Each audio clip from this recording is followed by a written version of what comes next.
Thank you, Mr. Chairman, and thank you for convening this hearing. I'd also like to thank the witnesses for coming to talk with us about the current state of pipeline security, as well as the major threats facing the industry and the biggest vulnerabilities that need to be addressed.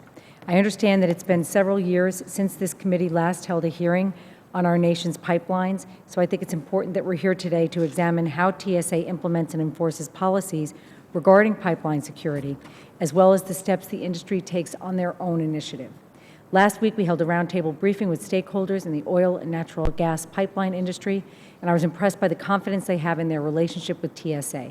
They appreciate that TSA understands there's no one-size-fits-all approach to pipeline security. I was pleased to hear that TSA and the pipeline industry have that kind of constructive partnership with open and honest communication, because there's no question that pipelines are a potential target. With more than 2.5 million miles of pipelines carrying gas, oil, and other hazardous materials across the country, an attack against a pipeline could cause major commercial and environmental damage. So it's important that the policies and procedures we put in place to secure pipelines reflect the magnitude of that threat.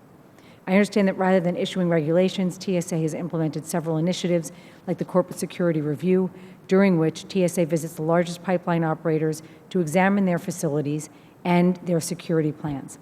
I'm interested to learn more about that process, how often TSA conducts these reviews, and what resources they use to inspect pipeline operators. I'd also like to know whether or not TSA receives input from DHS's National Protection and Programs Directorate when dealing with pipeline security, both physical and cyber. During our roundtable discussion last week, it was clear that when it comes to eliminating vulnerabilities, stakeholders are focused primarily on cybersecurity. Pipeline operators use supervisory control and data acquisition systems to remotely control and observe pipelines.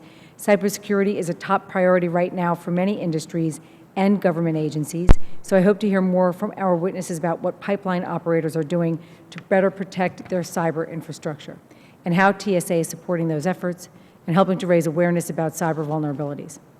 I know that TSA holds regular conference calls with stakeholders so they can share information and keep open lines of communication.